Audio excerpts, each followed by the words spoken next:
Hello and welcome to the Below the Double Yellow Cup Series season opener live from Daytona. This is the Illinois Trucking Association 250, the first race for the Below the Double Yellow Cup Series in 2021, live from Daytona International Speedway. 100-lap race here tonight, 250 miles, and introducing stage racing right here in the Below the Double Yellow Cup Series. And we are looking forward to that so much. This driver's out here in the practice session. Not going to be any qualifying or anything here tonight. They did their dual races and their qualifying session last week to get ready for this week. We are having some technical difficulties. Want to thank everybody who's followed so far, everybody who's followed today and the last few days. I really appreciate it. Thank you guys so much.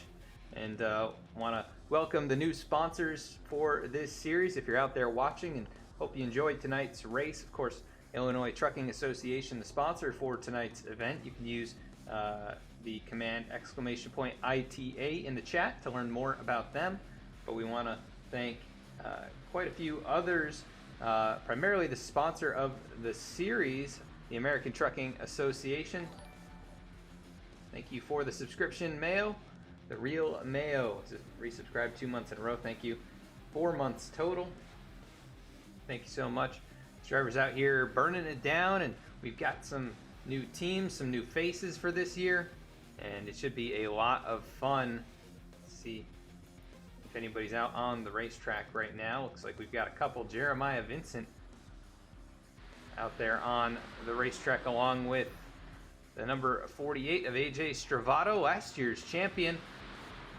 Won a lot of races and looking for a good start to this year. We'll see how things fire off for the Vincent brothers as well as all of those guys.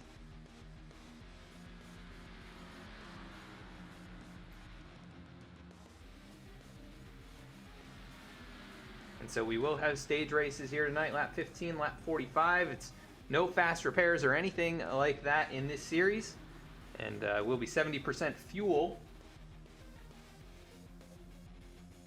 So they'll be able to make it that first 15 laps, and then following that, just 30 more laps to the end of stage number 2, and then it'll be a pretty long run to the end of the race. We'll see how these guys do with this strategy, what the goal is for some of these drivers here tonight, and I would think you'd want to start the season off on a high note with just surviving. Even if you win, if you lose, whatever happens, it's important to just get to the end of the race. And some new things coming into the fold here this year. We're going to have a team championship for all the different teams. There's some satellite teams that are associated with other teams. Kind of like you'd see in NASCAR or in F1, where you've got kind of a subsidiary team and kind of the main team.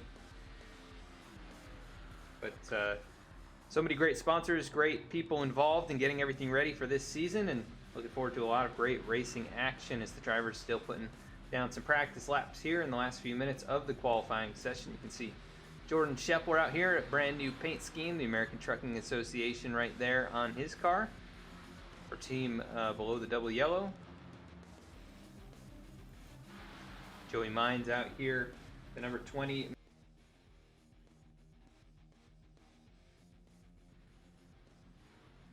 And apologize for that. Some more technical issues on my end.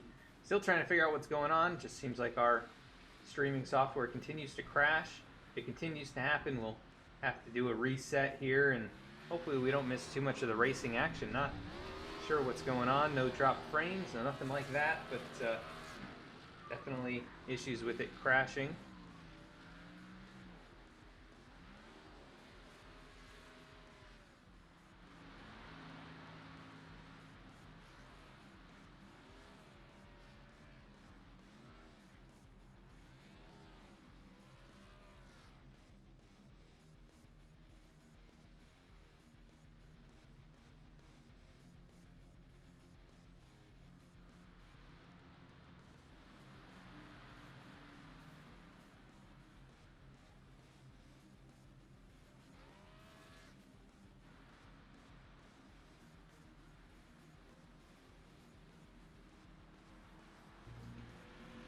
we want to thank everyone for coming out here tonight and watching. Really hope you enjoy, and looking forward to some good racing action here tonight. We're going to go to commercial break, and we will be right back with the start of tonight's race.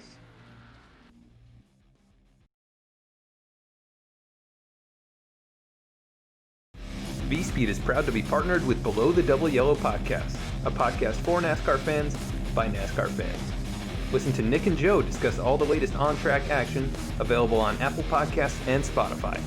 V-Speed is also proud to be broadcasting the Below the Double Yellow 2020 Cup Series, starting July 30th, Thursdays at 8:25 p.m. Eastern Time. Hey, honey. It's happening. The baby's coming. Okay, I'm on the way. Hey, buddy. You ready for the big game? You're gonna be there, right, Dad? You can count on me. I wouldn't miss it for the world. Hey, honey. Josh's flight landed early. He'll be about 6:30. Can you make it? Okay. I'm on my way. We've got total gridlock out there this afternoon. The average American spends over 40 hours a year, nearly 2 full days, stuck in traffic on our broken roads and bridges, while our lives move full speed ahead. It doesn't have to be this way. Where is he? Husband's on his way. It's time for Washington to get America moving again by finally funding our country's infrastructure. Where's Mom?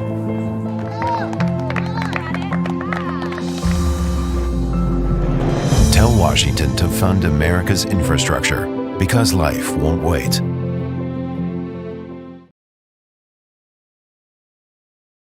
Boston Web Marketing is New England's largest full-service web marketing company specializing in SEO, SEM, website design, social media management, reputation management, and more. Founded in 2009, we have rapidly expanded and are able to service small to large clients nationally as well as worldwide. We are a long-standing Google partner with a large team of SEO specialists, certified AdWords professionals, web designers, social media experts, and web marketing gurus. Our team provides excellent, knowledgeable, and highly effective web marketing services. Contact us today to get started. 617-676-8109. www.getfoundquick.com.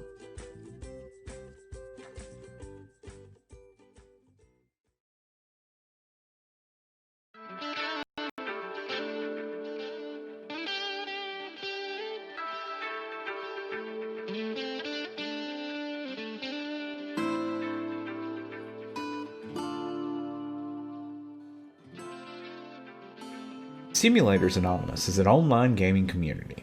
The heart of this community is playing simulator-style games, everything from driving, farming, flying, to the occasional survival game. We would love for you to join us. If you play these style of games, or if you're just looking for a great community, we strive to be a community you can be an active participant in by offering events like every third Saturday night is a late night trucking on Truckers MP. We have a very own Minecraft server, and with other servers starting soon. Come join Simulators Anonymous today at www.simulatorsanonymous.com.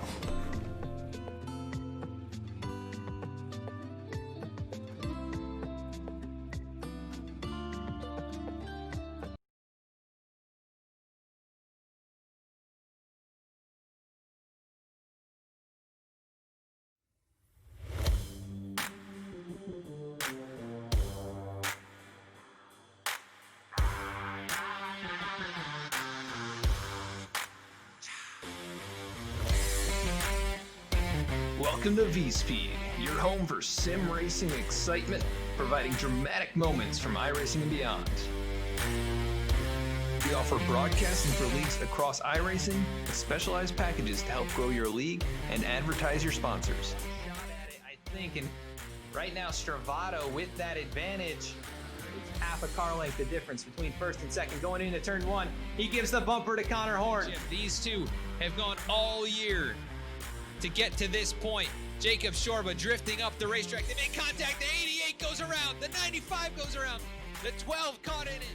Our design team can help you create anything from paint schemes to sim rig parts with expertise in both 2D and 3D design with 3D printing capabilities. Looking to get into broadcasting yourself? We can help you design and operate custom overlays to make your stream look as professional as possible. Our team can create and manage custom merchandise sales for you and your team.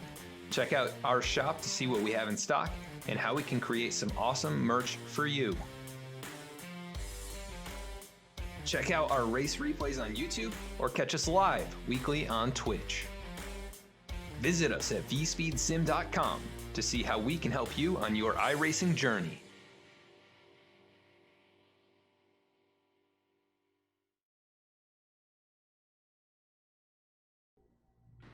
Back at the racetrack now, you can see Dale Glessner up here on the inside of the front row. Let's take a look at the grid as we go into tonight's event. Dale Glessner going to lead the way. Ryan Gemmel starting on the front row alongside him. Rolling off in the third position, AJ Stravato on his outside. It's going to be Keith Mayato, the number 36 machine. Seth Hatchell starting in fifth. Safe Ferris for Team Red Speed going to be starting in the sixth position, I believe. Mark Emerson going to be rolling off 7th, 8th, Chris Samard, 9th, Brett Sommers, 10th, Eric Gallion. 11th is Jeremiah Vincent, 12th, Michael Newman, 13th, Dennis Steele, 14th, Dallas Sullivan, 15th, Nick Alves, 16th, Lane Sulfridge, 17th, Dennis Faircloth, 18th, Joey Mines, Tony Barrett in 19th, and Lyle Sulfridge rounds out the top 20.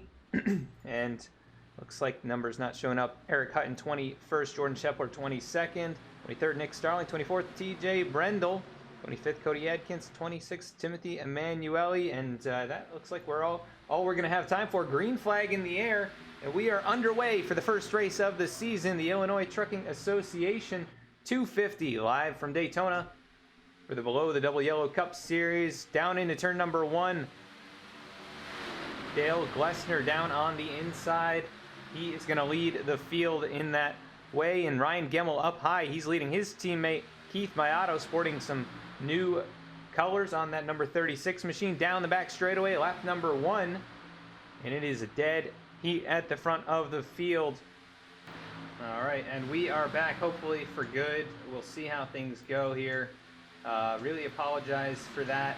Some kind of incompatibility is happening, I think, between our softwares for the overlay and everything else going on. So just hoping things stay stable enough for the rest of the event.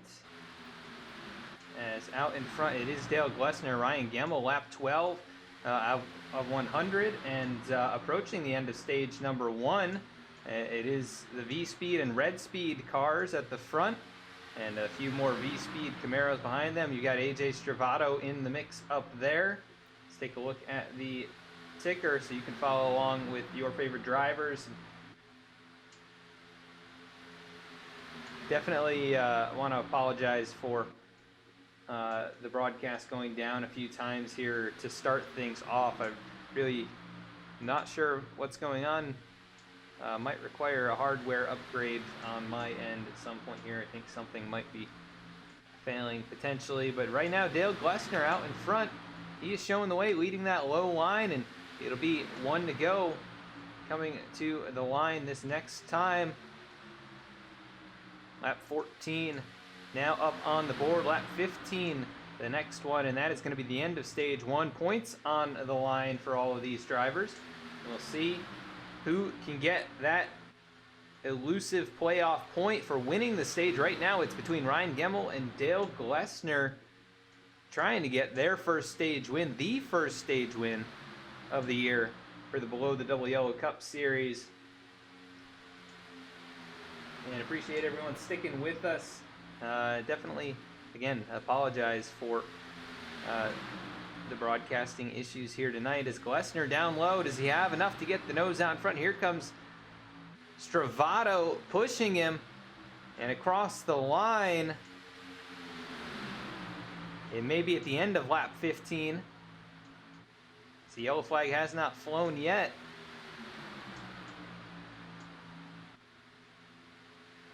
Car's starting to kind of break up here. As there goes Stravato now jumping to the high line. That leaves Glessner down low. He's going to get a bump from Seth Hatchell, the 8 machine, and then the 32 of Mark Emerson also in the mix. Stravato now going to go down to block. That leaves Gemmel up high with his teammate Keith Mayato and Chris Samard actually back there. But it looks like Stravato, who won so many races last year, it looks like he may start off the year with a bang and win stage number 1 at the start-finish line. It's dead heat. They're wrecking. Gemmel able to hang on to it. The V-Speed Camaro's into the wall. And it looks like yellow flag going to fly. And that is going to do it there. Let's take a look at the stage results. And it looks like Ryan Gemmel at the line, your stage winner. I don't know what the margin was, but he won the stage, got loose after the line. AJ Stravato 2nd, Keith Mayato 3rd, Dale Glessner 4th, Seth Hatchell 5th, Chris Samard 6th, Mark Emerson 7th, Jeremiah Vincent 8th, Eric Gallion in 9th, and Dennis Steele rounding out the top 10 in the stage, all of them earning points. Ryan Gemmel earning a playoff point.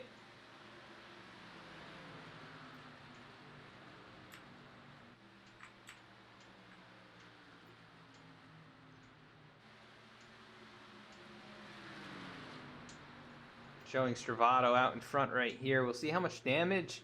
Looks like Gemmel has a bit of left front damage now because of all of that, and left rear. And Keith Mayato and Chris Samard both brushed the wall with the right side of the race car. I'm not exactly sure if they have much damage. Let's see if we can get a better view of those race cars. A little bit of right front damage there, and then Samard a bit more on the right front. And that black and red V-Speed Camaro. And like I mentioned, there are a lot of new teams, a lot of satellite teams as well. And we can kind of run through who is on what team as we're under the caution break so far for stage number 1. And Ryan Gemmel winning the stage, even though that is not how they are currently lined up.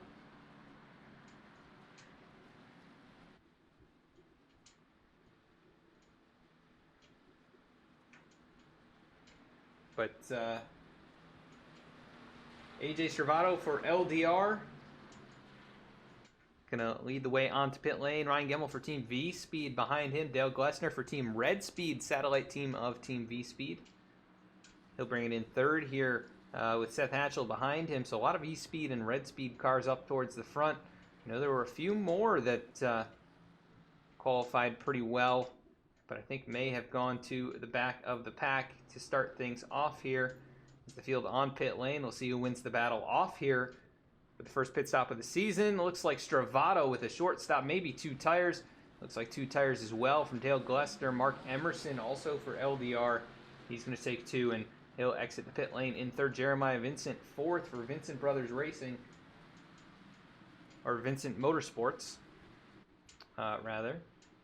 Keith Mayato, Team V-Speed. Seth Hatchell, Team V-Speed. And Alan Dice right here, 7th for Loaded Dice Racing.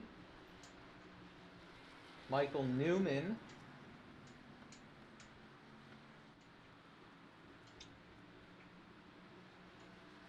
Not sure if Michael is on a team. Trying to find his name on here. Here he is. Basic Joe's Racing for Michael Newman, Chris Samard, Team V-Speed. Eric Gallion for Simulators Anonymous Racing, one of the sponsors. And before the stream crashed there for a moment, you might have been able to see some of the sponsors. Simulators Anonymous, Boston Web Marketing. We've got Lazy Days Racing as one of the sponsors here this season as well. Chuck Hill as well. Those guys on board as sponsors. And so I want to thank each and every one of those groups for coming on board and supporting this year's efforts in the Below the Double Yellow Cup Series, sponsored by the American Trucking Association. Lyle Sulfridge, he's going to bring it back down pit road, the number 70 machine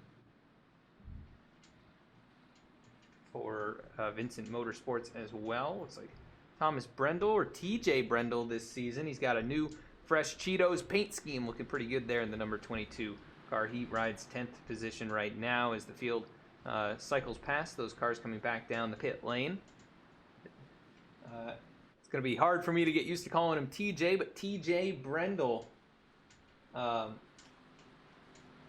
He is on Loaded Dice Racing as well. You see the 46 of Dallas Sullivan. He is on Loaded Dice Racing. Up there in the Fancy Feast, number 46, with the cat on the front. What a great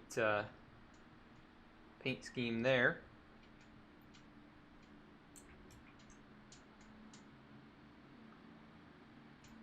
Kevin Cornelius for Team Red Speed. He's alongside his teammate, Safe Ferris, who was a very solid contender last year for Team Red Speed now, as he's moved away from Loaded Dice. We see Cody Adkins here, the number 81, alongside Gemmel, who lost quite a few positions. But Cody Adkins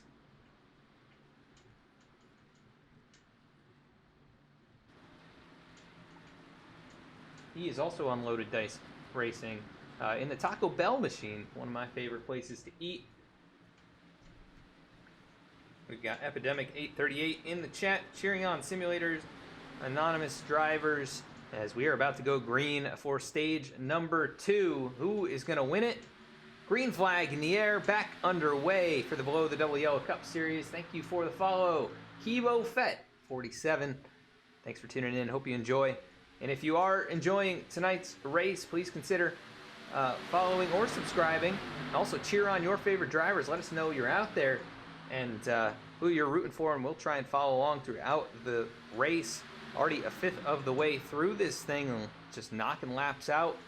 And of course we missed about the first 10 with the disconnect. But you see these guys working their way down the backstretch. Down into turn number 3, it is AJ Stravato with teammate Mark Emerson behind him.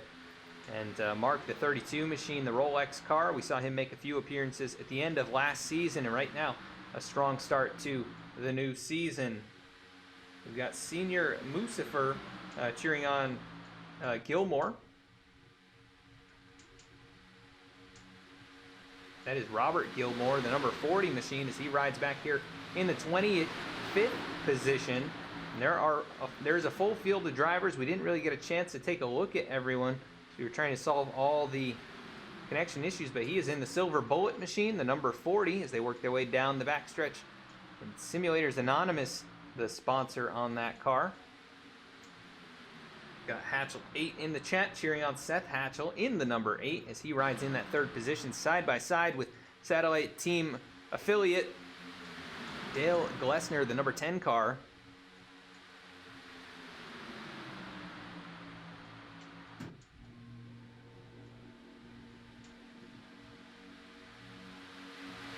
You can tell the Team Red Speed machines out on the track, they do have the red numbers on top. So you see all three of those cars up high at different points in the field here. But definitely some solid side-by-side action right now as we are just about a quarter of the way through the race. And again, stage number 2 ending at lap 45. So we're halfway through the run to the end of that stage. In a full field here, we've got about 20 cars, I'd say, up here in the lead pack. And then the second group led by Mark Beverly, the 31. He leads Zach Smith in the 1 car, Tony Baird in the 98, as well as Justin Carey in the 21. A lot of those drivers returning from last season or joining from other leagues that we have broadcast here on V-Speed. Some good racing action as you see a few drivers pulling different strategies. Brandon Vasquez in a different looking car this season as well. He was in the Batmobile last year, but in a bit of a different looking machine. It's got purple, blue, and black on there. Number 23 of Vasquez right now in the 20th position. So about 23 cars in this lead pack. And then Robert Gilmore now leads the second pack. The 3 silver machines all in line with each other there. Good looking race cars in the field here tonight. I know a lot of drivers put a lot of effort into their schemes, a lot of different painters in this league. And you can see these 3 metallic machines all in line. and leading pack number 2. These guys may be trying to save some fuel, maybe trying to just stay away from the craziness that's happening up front, as we have a battle for the lead. Dale Glessner challenging on the outside. Your pole sitter trying to get that spot back and have a chance to win stage number 2, as he's got a push from Keith Mayato and Chris Samard, who have moved back up towards the front here, even with the right side damage. And Samard with a little bit of rear end damage as well, as he is being pushed by the 46 of Dallas Sullivan and the Fancy Feast Machine. Bit of a gap down there between the 32 and the 8, so Hatchell leaving some room maybe for teammates to drop down. Doesn't look like they're going to take that chance just yet. So we have cars shuffling towards the back of this lead group.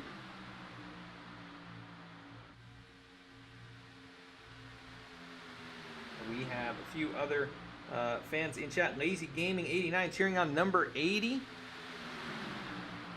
Number 80 in tonight's race.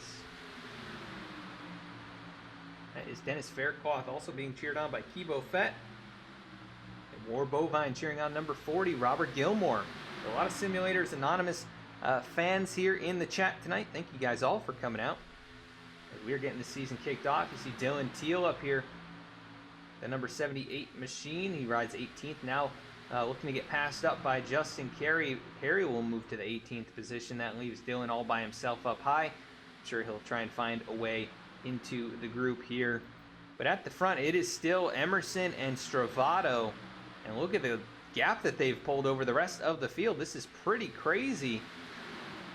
But it could be by design by the V-Speed and Red Speed Camaros behind them, kind of clogging up the lanes and letting those guys get out there. The 32 could be in danger of blowing up the engine by pushing for too long. That is definitely a constant threat here, not just being wrecked by someone else or trying to survive to the end, but also just keeping your car running can be a challenge. And let's take a look actually at the conditions today. 96-degree track temp, but the air temp very reasonable, 74 here in Daytona Beach.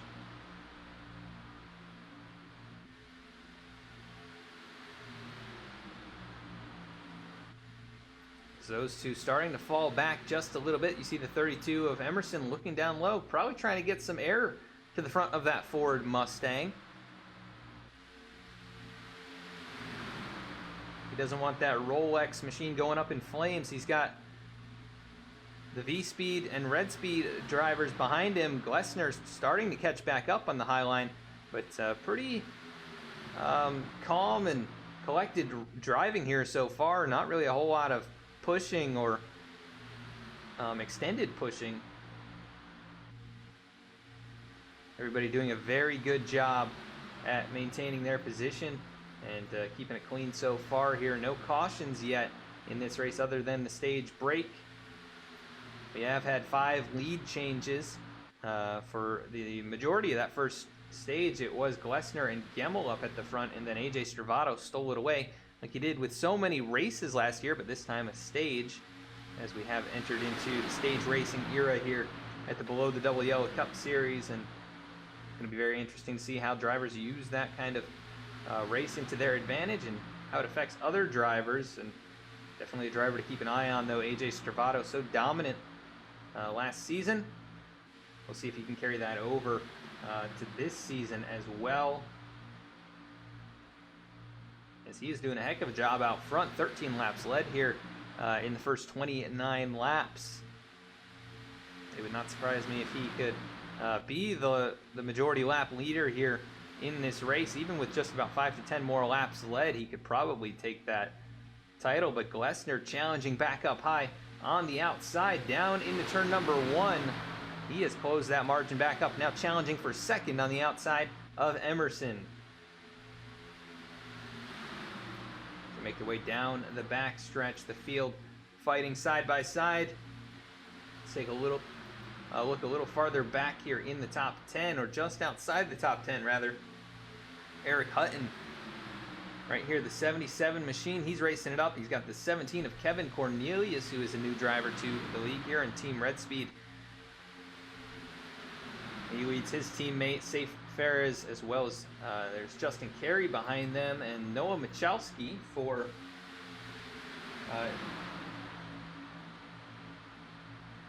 for his team. For some reason, I'm not seeing his team, but I believe it is just Noah Michalski Racing, so NMR. The number 2 car up there on the high side, the red and white machine. Samsung, the sponsor on that race car. Oh, he gets a little bit loose down into turn number 3. Maybe the track is a little bit hot and tires wearing for some of these drivers. So everybody's staying pretty straight so far. I want to take a look a little farther back here. Looks like we've got some teammates working a little different strategy. Nick Starling, 2-time winner from last year, started 23rd in tonight's race and right now riding in the 38th position. And Nick back here with his teammate Zach Smith and Jordan Shepler as well. All those guys in the red, white, and blue American Trucking Association colors. You see Nick's paint scheme, throwback homage to Jeff Burton in that 99 car, and a new number for him this season. He ran the 32 last year and sported a font very similar to the Go Fast racing cars. Now let's take a look a little farther up in front of them. I see a couple other new drivers to the series here. The 14 of Eric Barilli of Lazy Days Racing. I want to give a big shout out to Eric for helping sponsor this series this year, as he is out in front of Chris Grandel, his teammate, then Nick Alves, also for Lazy Days Racing. Then Mark Beverly, the last of those. He's actually right there in front. So all of those drivers hooked up right now. About mid-pack, Mark riding in the 28th position. Is up here at the front. Still no one really challenging Stravato. It's Glessner up high. We've got purple and black cars leading both lanes, but Glessner not able to really mount much of a charge with the damaged V-Speed machines behind him. And the 32 and the 48 doing a fantastic job so far of pushing, as we have just over 10 laps to go to the end of stage 2. And you can see some of these cars are actually starting to get a little bit squirrely on turn entry into turn 3. And that can happen if the car is not tuned the correct way, or adjusted correctly.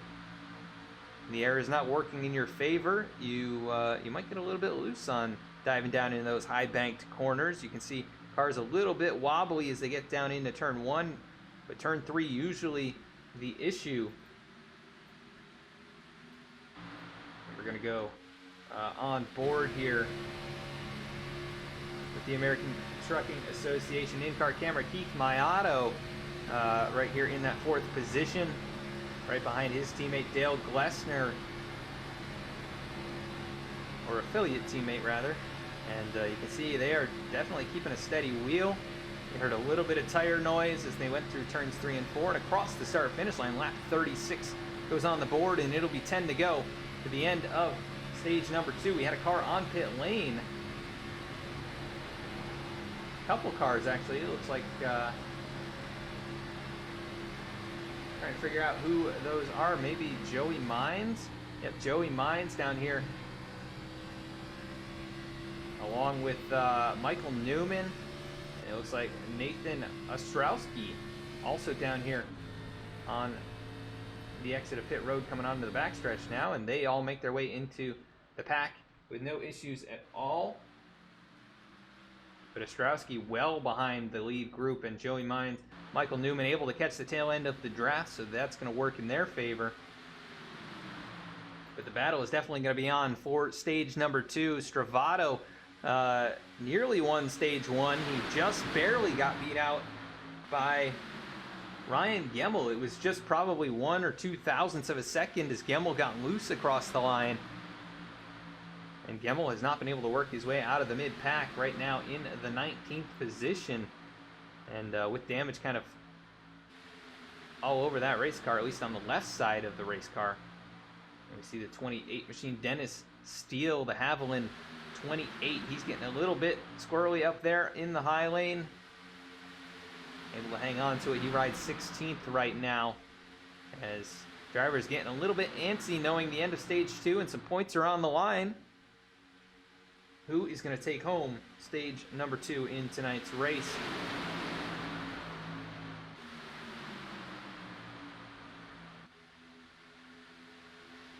As they work on to the backstretch one more time, Glessner up high. He has been able to now work up alongside the 48 of Stravato.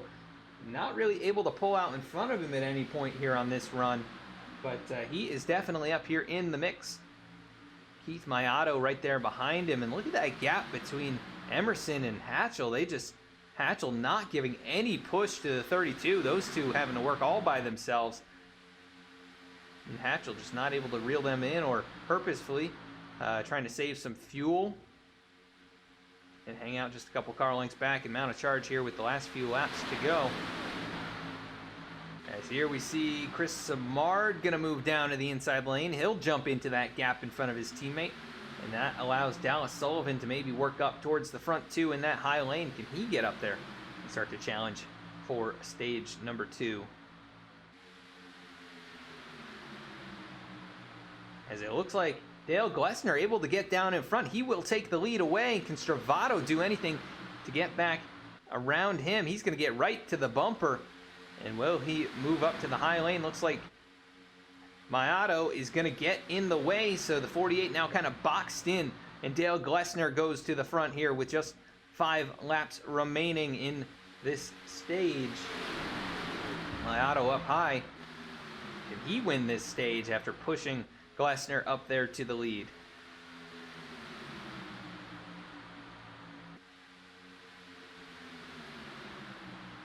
And Hatchell has dropped all the way to the 10th position. He has not really had a whole lot going for him here in the early portion of this race. He's been up in the mix, but the multi-time winner last season nearly made it into the Final Four.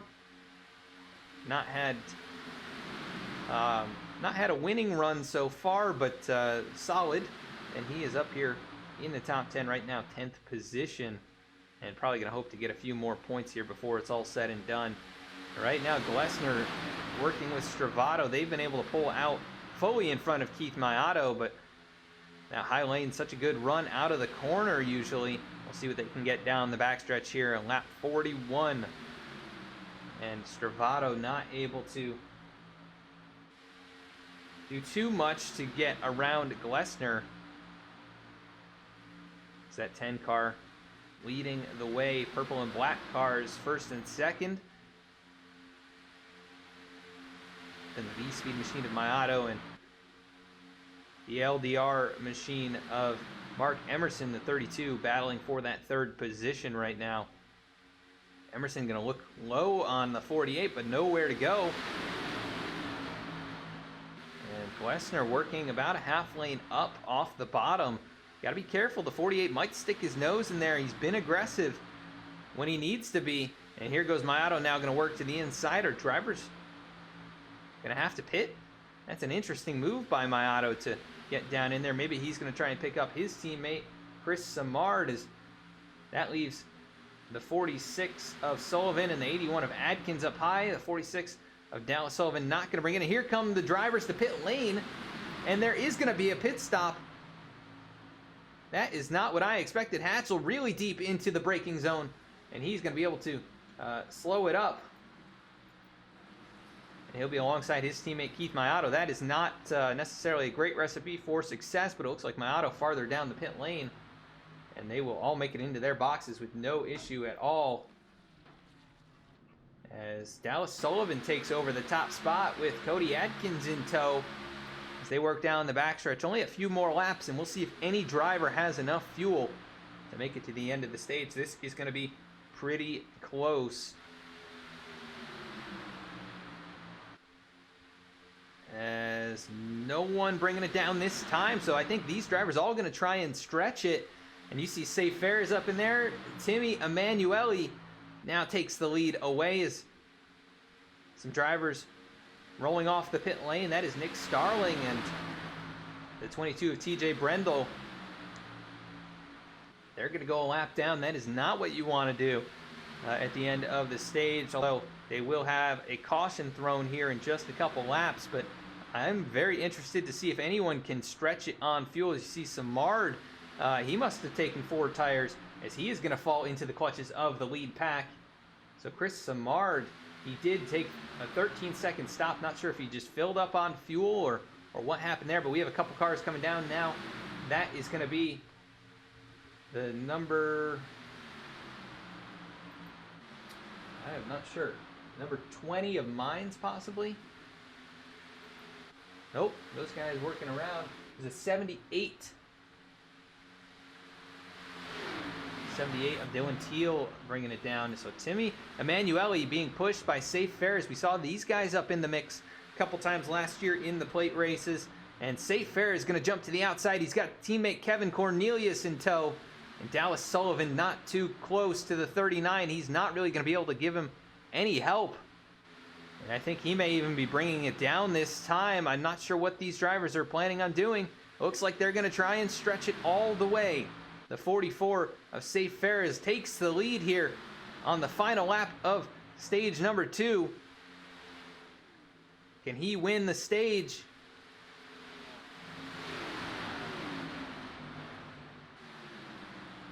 Leading his teammate Kevin Cornelius. Team Red Speed out in front. Timmy Emanuele too far back. Yellow flag flies now.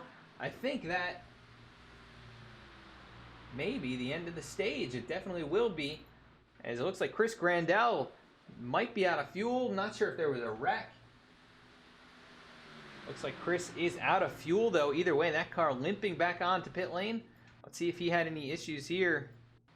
Just well off the pace. Not sure if they threw the yellow for that or if that is the end of the stage. But Safe Ferris is going to win stage number 2. Let's take a look here at your top 10. Safe Ferris, Kevin Cornelius, Timothy Emanuele, Ryan Gemmel, Dallas Sullivan, Eric Hutton, Justin Carey, Noah Michalski, Cody Adkins, and Josiah Vincent, the top 10 here at the end of stage number 2.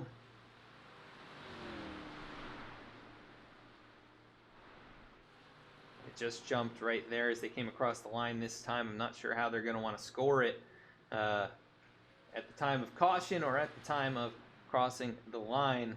But Safe Ferris, you can hear him clutching, shifting that thing on and off. Kevin Cornelius slow back here behind him. I'm going to go on board with Kevin and see if he is out of fuel potentially.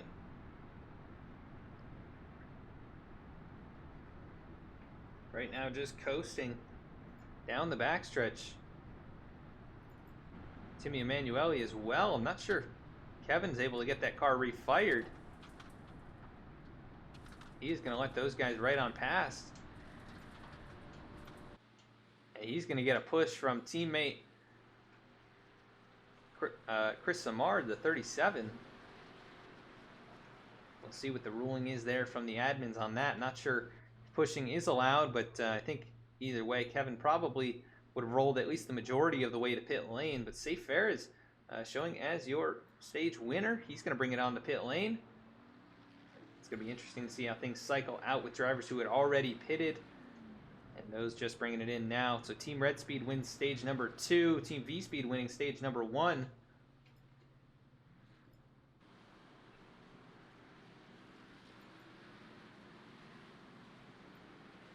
Yeah, and the scoring all messed up right now. There's a lot of other drivers bringing it down. We'll see who inherits the lead here. I think it may be Glessner. We'll have to wait till things shake out a little bit more. I believe Dale Glessner will inherit the top spot.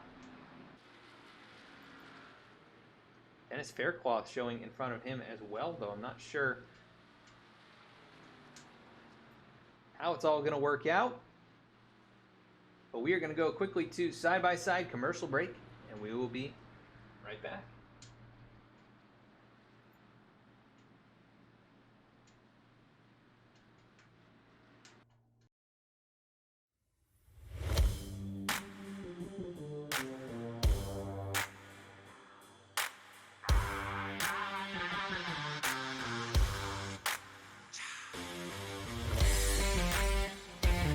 Welcome to V-Speed, your home for sim racing excitement, providing dramatic moments from iRacing and beyond. We offer broadcasting for leagues across iRacing with specialized packages to help grow your league and advertise your sponsors. Shot at it, I think, and right now Stravato with that advantage. It's half a car length the difference between first and second going into turn one. He gives the bumper to Connor Horn. These two have gone all year to get to this point. Jacob Shorba drifting up the racetrack. They make contact. The 88 goes around. The 95 goes around. The 12 caught in it. Our design team can help you create anything from paint schemes to sim rig parts with expertise in both 2D and 3D design with 3D printing capabilities. Looking to get into broadcasting yourself? We can help you design and operate custom overlays to make your stream look as professional as possible. Our team can create and manage custom merchandise sales for you and your team. Check out our shop to see what we have in stock and how we can create some awesome merch for you. Check out our race replays on YouTube or catch us live weekly on Twitch. Visit us at vspeedsim.com to see how we can help you on your iRacing journey.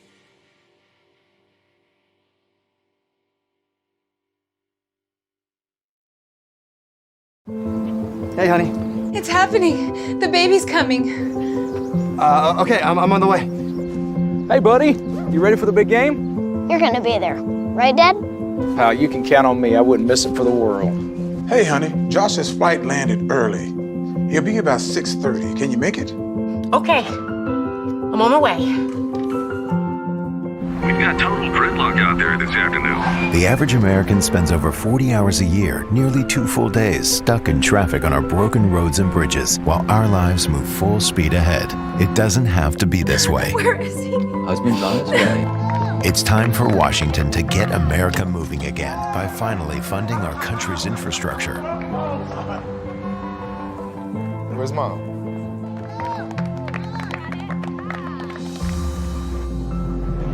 Tell Washington to fund America's infrastructure, because life won't wait.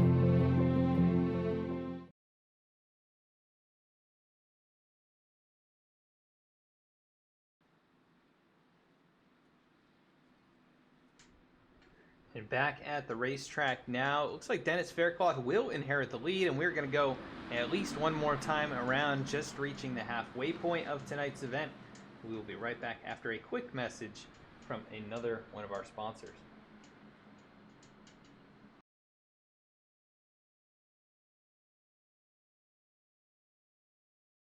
Boston Web Marketing is New England's largest full-service web marketing company specializing in SEO, SEM, website design, social media management, reputation management, and more.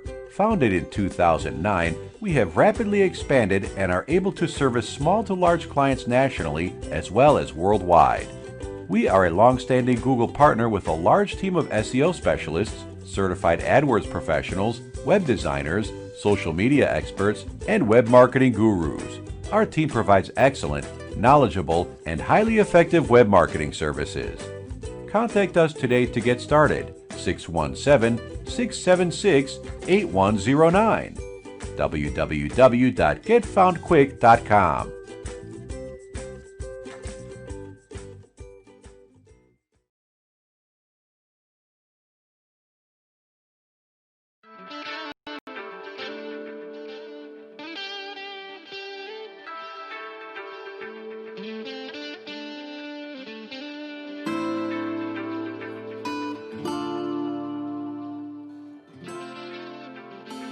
Simulators Anonymous is an online gaming community.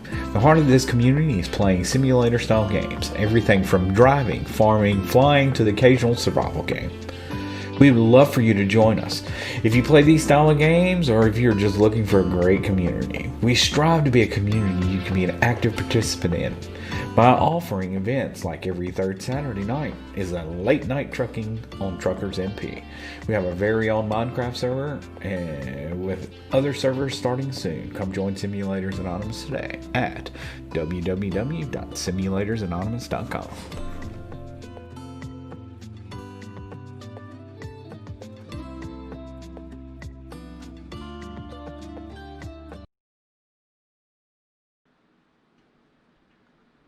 All right, and we are on the 1 to go now. And looking like we are going to be going green this time.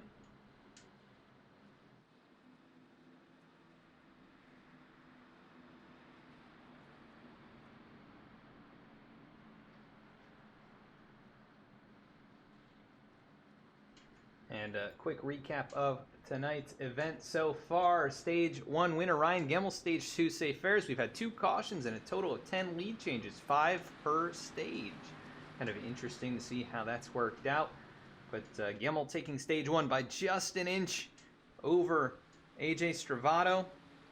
Safe Fares saving enough fuel to take it to the end of stage 2 there. We work our way towards the start-finish line, getting ready to take the green flag and begin stage 3 to the end of this race. Good jump there by Glessner and Faircloth.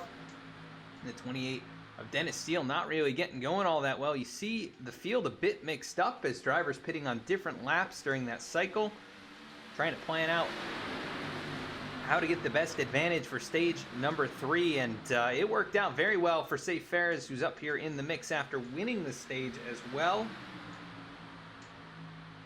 So you got to commend him for that as he pulls up behind Eric Gallion. Dennis Faircloth right now out in front as he cycled out into the lead.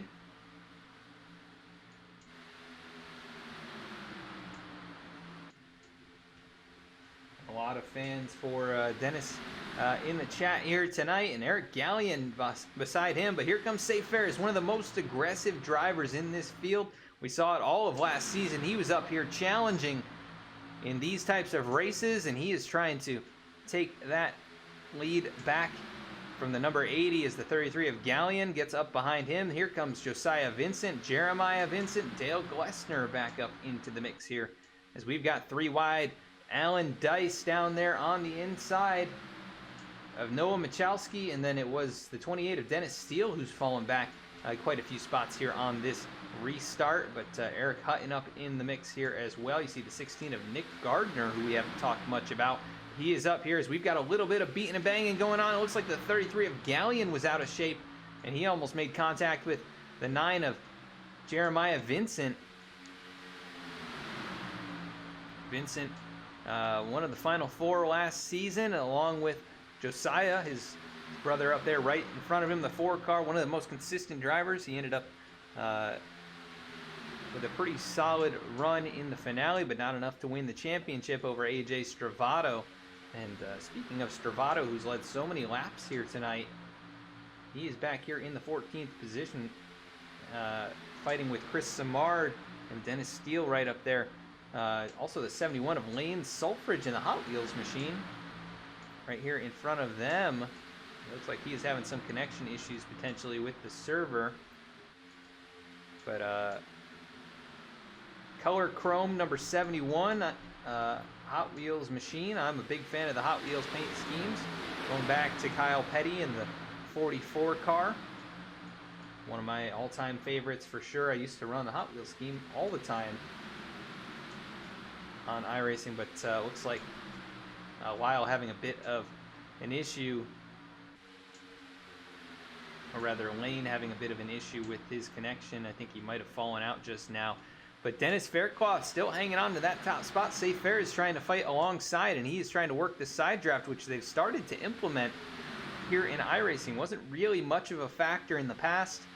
It seems they've picked up a little bit of that in some of the newer updates. So Fair is trying to stay alongside. Right now trying to carry the banner for Team Red Speed as his teammates Kevin Cornelius and Dale Glessner. Glessner right up here in the pack with him, but Cornelius, I believe, running out of fuel right now, showing his 16th position up there behind Keith Mayato. And alongside the number 70 of Lyle Sulford, you see Brett Sommers for the Boston Web Marketing team right here, just outside the top 15, fighting with Timmy Emanuele up there in the 39 car. Behind them, it is Justin Carey, along with a few other drivers. You see the 22 of TJ Brendel, who is a lap down, not timing the pit cycle that well, or just not a good cycle. Right now, 35th position up here, battling with some of these guys who are just outside the top 20. And we've got another group of cars back here. Looks like the Lazy Days Racing Machines hanging back just outside the top 20. Eric Barilli going to the outside of the 31. Mark Beverly is Lane Sulford still having bad connection problems, and he is trailing Nick Starling, who also ended up a lap down. He's 39th position. And that number 99 car, not where Nick wants to be to start this race, or start this season rather. But up at the front, 3 wide. Safe Fair is down to the inside. The 33 hanging tough right there. Oh, Dale Glessner almost got turned off the nose of Eric Hutton, but they live to tell the tale as they go down the backstretch now towards turn number 3. It is Safe Fair is now to the inside. Faircloth up on the high line. And man, that was a close call. It is so risky to place the bumper to the back bumper of another car through the center of the corner, especially when it's a pretty hot track temp. And these cars obviously not so great at holding the downforce on turn entry. They've been very loose as the runs go on.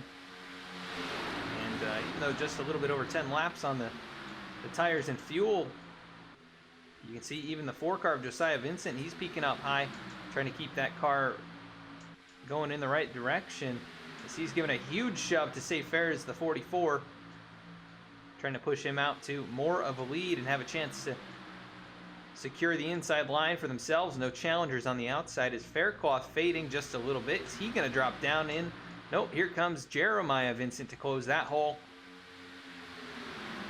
And the 16 of Gardner behind them. 5th car on the inside lane, as we've got about 5 cars up high here in the lead group, and then everybody else on the low line.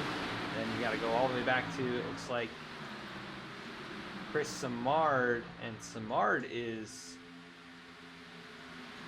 30th. First car 1 lap down, and he's going to get some help from teammate Keith Mayato. But Chris lost the group through the pit cycle, took 4 tires or took too much fuel, and it was a long pit stop. And that dropped him all the way back to a lap down and wasn't able to get the wave around through that pit cycle. Though, look at the 39 of Emanuele. He's going to jump to the outside of the 70. And that is for 16, or inside the top 15 rather. Is, oh, big wiggle there from the 33 of Gallion. And we saw Eric Gallion come on very strong at the end of the last season. Very good at the short tracks, and he had a good run going at one of the plate races. Closed out the year with a pretty solid run as well at the Homestead Miami Speedway, but having trouble right now is, look at this, Josiah Vincent going to go to the lead. He's able to leapfrog the 44 of Safe Fares, so hand Josiah Vincent the lead for the first time tonight. Safe Fares drops into second, and the 80 of Dennis Faircloth continues to lead the high lane right there in front of Eric Gallion. But Jeremiah Vincent, he's looking left, right, trying to find a way around the 44. And there is nowhere to go, as it is 2 by 2 all the way back to the top 20. And you're going to have to find a creative way to get past someone here. It's a moving chess match as we've got contact. Safe Fares goes around into the 10 of Dale Glessner in the front of the pack. Big, massive pile up down the backstretch, and tons of cars destroyed. The 78 of Teal, the 57 of Alan Dice goes around. Oh, big hits even after the wreck happens. But Safe Fares, who was up here at the front leading for a short portion of this race, he's going to get turned around, and chaos ensues. And we had cars flying through the air. Let's take another look at what happened here. We're going to go to the overhead camera. Take a look here with Safe Fares. You see him in the 44. The 9 tags the 80, turns the 44 around. The 10 goes into him. You see the 57 of Alan Dice. Not sure which car was in the air, but all of these cars involved. Huge impact for some of them. And it was Alan Dice. Look at that 57 car up in the air. The 12 of Michael Newman involved. The 9 of Jeremiah Vincent. I want to see what happened to Alan Dice. That car destroyed. Kind of a secondary incident as all this was happening. He gets tagged, the 16, the 80. Mayato just barely able to navigate through that. You see Jordan Brockle able to make it through. And then it looks like the 88, I believe that's Grandel. He's got huge damage on the front of that. The 23 as well. Brandon Vasquez, massive, massive damage. And I'm going to go back. I think Keith Mayato had a great view of everything as he navigated his way through. Let's go on board. This is not the right car. This is Keith Mayato with the American Trucking Association onboard in-car camera. See him all wrecking. And man, look at that avoidance. Did he make it all the way through? Still working through the grass. What a great job by Mayato. Let's take another look at this. His car is flying through the air. He speeds back up to try and avoid some that are spinning. Able to slow it up. And no issue there. We had a question about Gilmore, Robert Gilmore, making it through.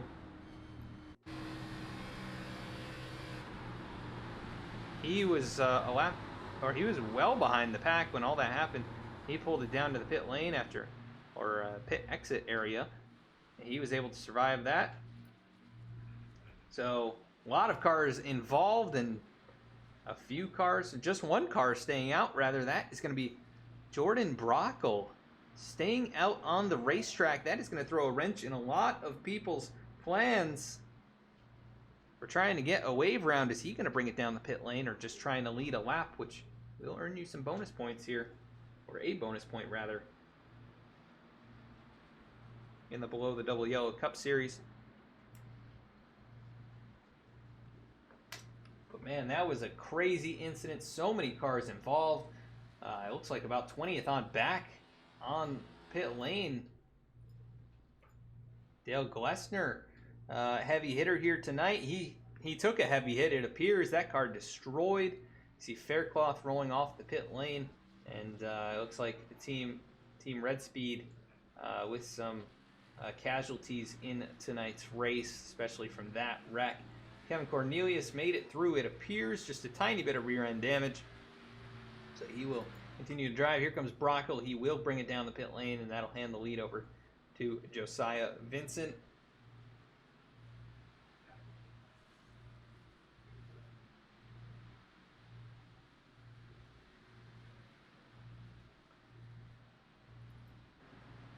And Mayato able to survive that. He's showing a second position right now. That 36 car lucky to have survived that, and it is far from over in tonight's race, but it looks like we're getting the one to go here. And I don't think they'll be able to make it on fuel. It's a pretty decent stretch from this point. But that remains to be seen what the strategy is going to end up being for these drivers. As Vincent up here with sparring partner Mayato, and you've also got Stravato here to help the 4 car, as well as the 70 of Lyle Sulfridge. All those guys, good buddies, the LDR and VMS teammates and affiliates. As it is pretty scattered through this field right now, a lot of damaged race cars. It's really only going to leave about 20 fast, solid contenders in this race.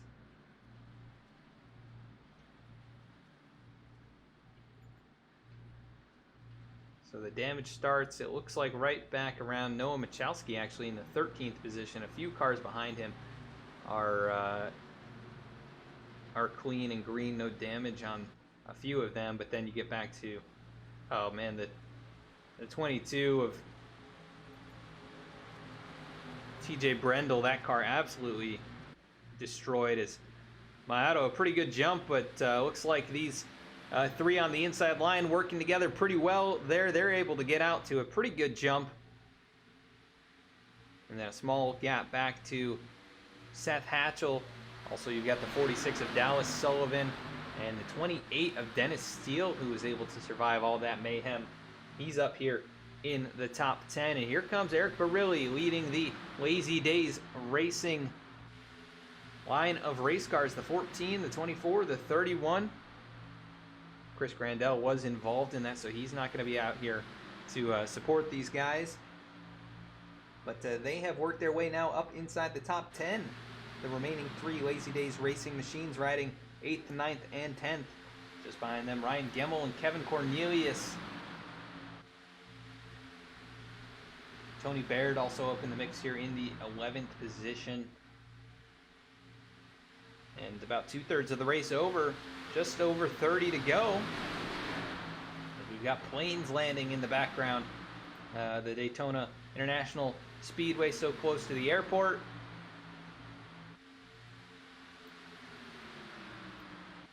Of course, back in the day, Ronald Reagan, the Grand Marshal for the race, able to give the command to start engines from the airplane.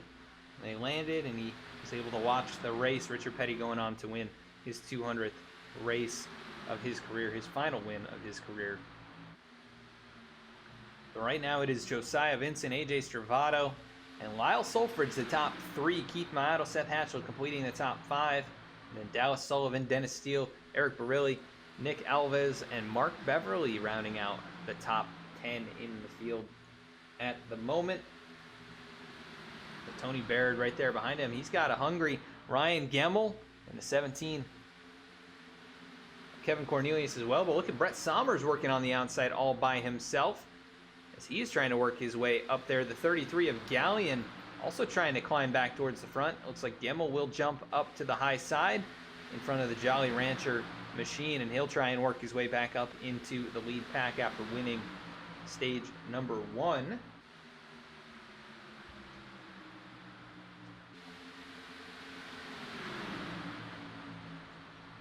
If you are just joining us for the first time here tonight, this is the Illinois Trucking Association 250 as we have a yellow flag on the track. Trying to figure out who that was. Maybe the 23? Brandon Vasquez. Heavy damage on that race car. Let's take a look.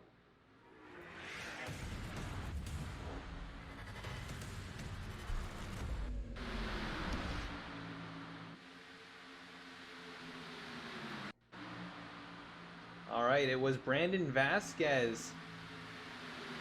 Not sure what happened here. Maybe a hardware problem as he goes into the tri-oval. Just card never turns and he comes down across the track. I'm not sure if the wheels are ever turning on that car. Looks like the gas pretty much just sticking there, and he collects Nick Starling. A really very bizarre incident, but Nick Starling is going to be destroyed after that. The 20 of Joey Mines also involved. Chris Samard able to get on past the 13 of Shepler, the 10 of Glessner, who was able to get back on the track. He suffers some more damage. There was another car that went flying through there. Oh, I think that was just Brandon Vasquez that was flying through the grass. But big damage for a few cars in our second actual wreck of the race. And Josiah Vincent, your leader here, after starting in 34th, he is up here in the first position. 8 laps led. We're going to go to actually, let's see if we can jump in and talk with someone here, depending on if they pit or not. I think we might go with Nick Alves.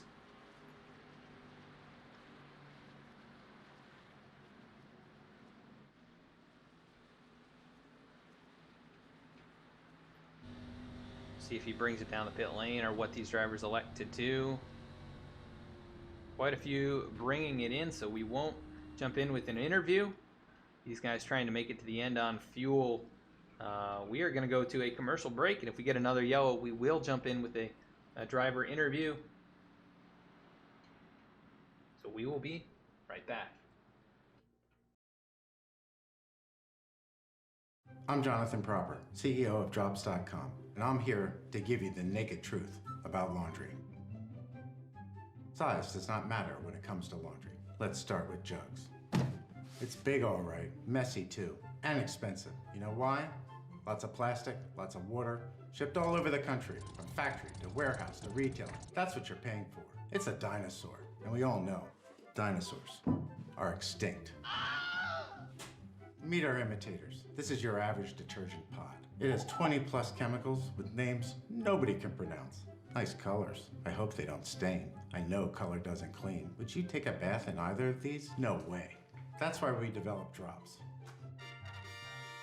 Drops is dye-free, MPE-free, phosphate-free, animal cruelty-free. So free, it's freaking awesome. We make Drops with only 6 safe ingredients, certified by the EPA. Drops is tough on dirt, but gentle enough for a baby's skin. It's so gentle, I'm taking a bath in it.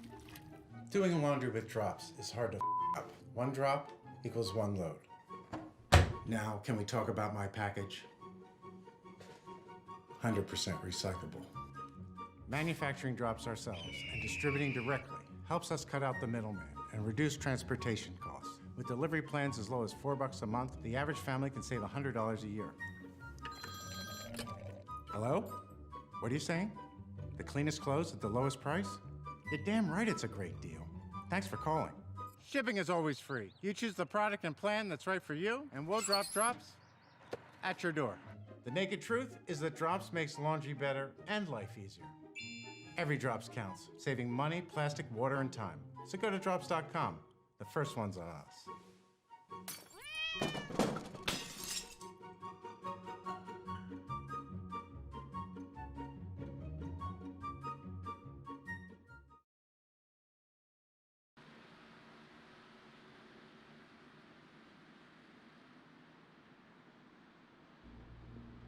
That was a quick word from sponsor of the channel, Drops. Check them out. Get the link in the chat there. You can use code DROPS15 to save 15% off your purchase of Drops products, and you can use the link to help support the channel. Just over 70 laps completed in tonight's race, and on our way towards completing the first race of the season. Drivers who have survived this far are lucky to have done so. 2 big wrecks here happening just in the last 10 laps. A really big wreck on the backstretch, collecting about half the field. This last one only a few cars, but still big damage for those drivers who were involved in it. And at the front, it is Josiah Vincent and AJ Stravato showing the way. Stravato came up just inches short of winning stage number 1, and right now trying to win a race instead of just a stage. He won a bunch of them last year, and he's looking like he's going to try and do that again this season. Green flag back in the air. It's the 4 of Josiah Vincent. A good jump. That's going to allow the 48 to drop down low. Can Keith Mayato get in front of the 70 machine? Looks like he will. He's able to drop down into that 3rd position. The 70 tries to look high. Mayato able to drop in line and break up those teammates, though. Behind them, it is Seth Hatchell, Dallas Sullivan. Ryan Gemmels worked his way back up into the top 10. Impressive drive from the 6, who won stage 1, but was kind of out of it there for stage 2. And right now he is in front of Eric Gallion, the 33, who was part of what triggered the first big wreck. Then we've got Lane Sulfridge, who appears to have fixed his connection problem. Zach Smith up here in the 10th position after getting back on the lead lap. Good job there. Dennis Steele up in the mix. Kevin Cornelius also right here outside the top 10. Timmy Emanuele up here in 13th. Jordan Brockle, solid run in 14th. Dennis Fairclough back to 15th after getting turned on the backstretch there, but not too bad. Not too much damage on that race car either.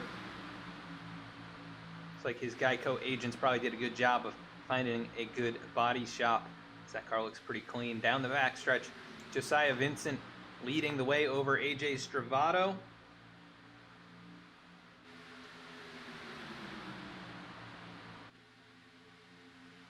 And Keith Mayato, Lyle Sulfridge, Seth Hatchell, Dallas Sullivan, Zach Smith. As we've got shuffling back there, that is the 80 of Dennis Fairclough jumping to the outside. He's going to try and bring the 84 of Brockle along with him. Oh, big wiggle there. What car was that? The 40, or 41 rather. That is Nathan Ostrowski, who's already one lap down, he got really sideways, still trying to hang on to it on the apron here. That car obviously not handling to his liking as he drops all the way back to the end of the pack here and already a lap down, out of contention. A couple damaged race cars a bit farther back. Nick Starling, Safe Ferris, who had such a strong run as well. Winner of stage number 2, actually, so that will help him.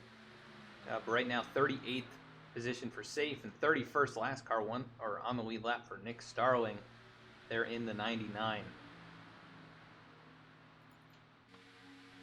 Oh, look at this pack of cars. We still have quite a few competitive race cars as we've just got under a quarter of the way to go.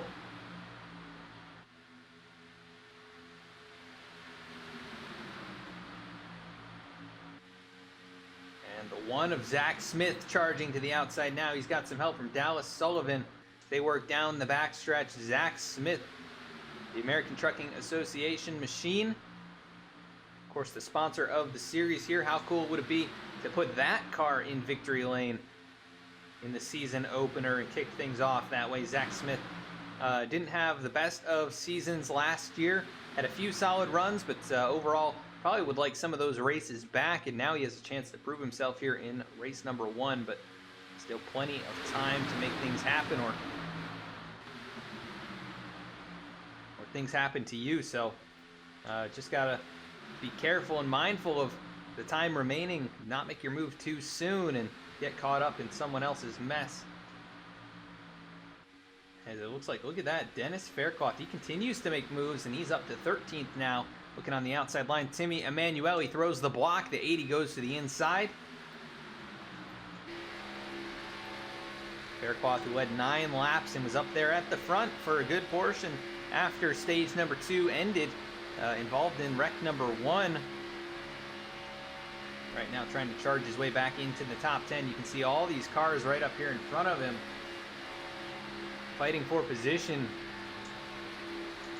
And it is definitely unsettling to see cars get even a hint sideways on the entry to turn 1 at over 200 miles an hour. Right now these guys tapping out at it right around 201, 202. But when the field really gets going, sometimes you can hit around 206 miles an hour in these cars. I am very impressed with Dallas Sullivan, who had up and down season last year, didn't make the playoffs, but had a few standout runs. I can think of New Hampshire. He led quite a few laps and ultimately ended up out of contention in that race. But a few races, he actually, proved that he had very good long run speed. He led some laps here and there, and looking for a good start to this season. Right up here in the mix, in the top 10. Giving a big push there to Zach Smith, but they are outnumbered. That inside line really just blowing past them as there goes Keith Maiato. And Lyle Sulfridge trying to work on past. Actually, Hatchell was alongside them, so maybe they're making some progress up there. But it's going to be just over 20 to go as they get to the line this time. Lap 80 goes on the board. And who is going to win the race tonight? Still a good portion left, but they're going to be real close on fuel mileage. They are going to be really close in terms of, who's got damage and who's not going to overheat and who's not going to get involved in a wreck, as they are working around lap cars right now. You can see to the outside lane, Safe Ferris, Nick Starling, plenty of room for the other 2 lanes, and they're just going to get put another lap down and well off the pace. I mean, look at Nick Starling back there. He is now 32nd position, topping out at around 175 miles an hour. That is significantly slower than everyone else. And the field's going to have to be mindful of them. They may end up catching those guys at an inopportune moment.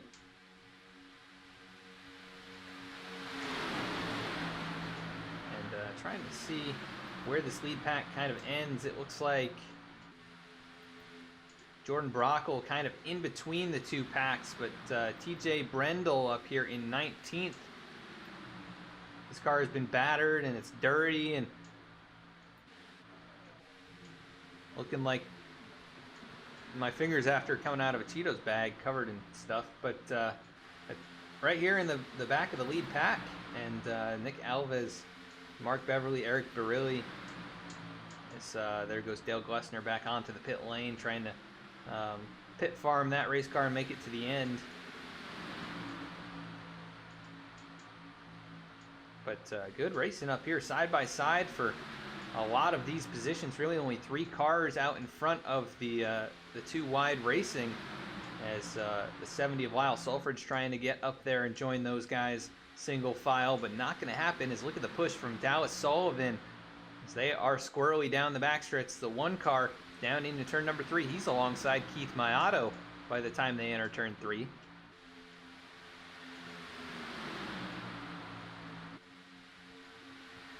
You see the 12 car up in the mix here. That is Michael Newman. And he is a lap down, currently in the lucky dog spot, but right in the heart of the action. So he's got to be hoping that if something happens, he doesn't make any contact with anyone. As look at that, Zach Smith, big wiggle on turn entry. And the 46 checks up just a little bit. This is where things start to get hairy for those guys up high, even the guys down low. Eric Gallion, little shuffle there down the backstretch. So he's trying to get back up to the 46 and up into contention once again. But Zach Smith trying to work that side draft, and it is working. He is making progress, but really pinching off Keith Mayato. That was very close out of turn number 4.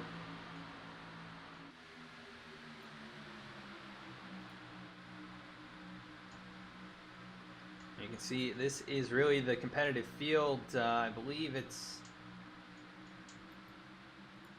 I'm not sure who it is back here, actually, in the second pack. That small group of race cars. Looks like Justin Carey, possibly. Yep, Justin Carey, Brett Sommers, Tony Baird back here. 3 cars, and then it's a 15-second gap back to Mark Emerson, Eric Hutton, Jordan Shepler.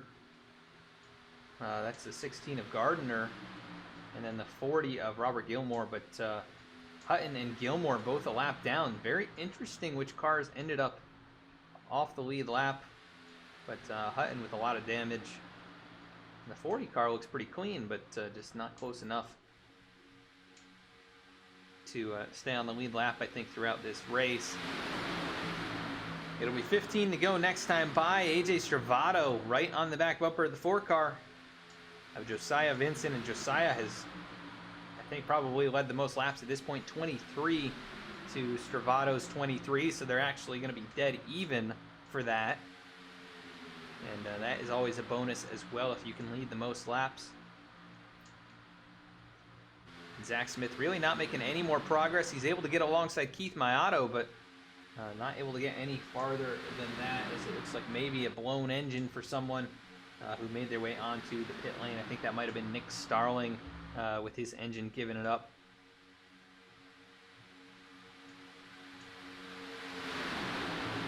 We do want to thank everyone who's followed along tonight. Appreciate you sticking with us through the technical difficulties during tonight's broadcast, but you can check us out at all these different links. If you haven't followed or subscribed yet, please consider doing so.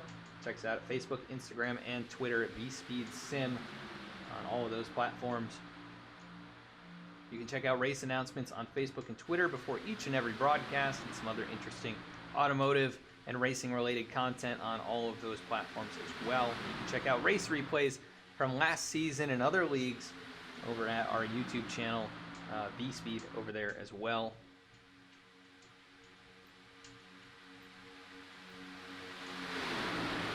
As a big wiggle there for Zach Smith. This is definitely go time for these guys. It's going to be 10 laps to go and just a handful of corners here. And look at Keith Mayato. He's going to dip away. He knows that 1 car's been side drafting him for lap after lap now. And he's going to give some room to Zach Smith, seeing how that car is handling. A lot of cars very antsy going into turn number 3 tonight. And look at this. They're going by the lap car of Safe Ferris, who's still out there all by himself now. And it is Stravato and Vincent at the front. Dominating performance by those two who have led the majority of the laps, over half the laps in this race. If they can lead just a couple more. But Zach Smith up high, Lyle Sulfridge down low. Zach lost a bit of momentum as that top lane got a bit segmented. And I keep my eye on that 6 car and the 8 car. The 2 V-Speed Camaros who have survived this race. Still up here in the top 10. Ryan Gemmel, I'd consider him a super speedway specialist. And Seth Hatchell, no slouch. I've done a lot of races with Seth and had a lot of success. But don't want to curse those guys too soon. Still plenty of time to make the move. Plenty of time to get involved in something as well. You see Kevin Cornelius dive to the apron there. Not sure what that was. Just a big wiggle from the 17, though. He's got that rear end damage. The 39 of Timmy Emanuele behind them. The 28 of Dennis Steele out on the high line there. And everybody very composed at this point, but look at that. Timmy Emanuele tries to force it 3 wide as I say that. But he'll stay in line right now, 14th position, fighting for 13th with Michalski. And up here at the front, you can see these cars starting to get a little bit more wobbly. They're really pushing it now. Zach Smith really closing the gap. He's up alongside the 48 of Stravato. Here's the challenge for the lead as Zach Smith has arrived. And the 46 of Sullivan can't quite stay on his bumper, though. That will cost them some momentum. But he is working that side draft to perfection. He's been right along these drivers. Got to be very careful doing that. Can be very, very dangerous.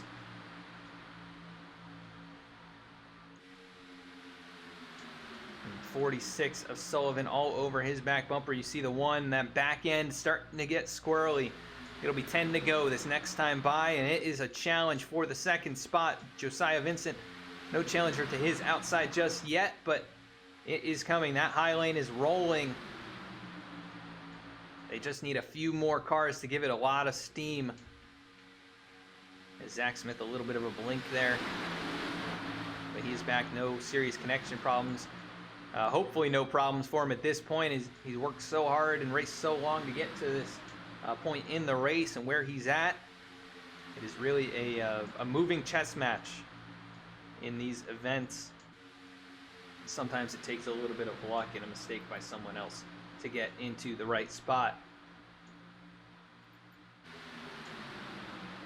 But top 5 now kind of breaking away. You've got the 8 car of Hatchell alongside the 33 of Gallion. As look at that, a car diving to the apron. That is the 12 of Newman, who was in position for the lucky dog, but I think he is going to come up short on fuel. And the same question could be had for all of these drivers. Can they make it on fuel?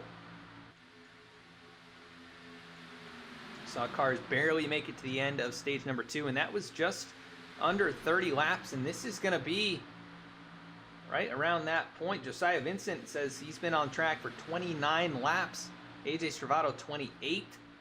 Keith Mayato 21. And Zach Smith 22. So that's going to be the difference there. These guys may have to bring it in. Here they come. Here comes Josiah Vincent and AJ Stravato. They couldn't wait any longer. Miles Sulfridge, Eric Gallion, Timmy Emanuele, Dennis Steele, Joey Mines, and others.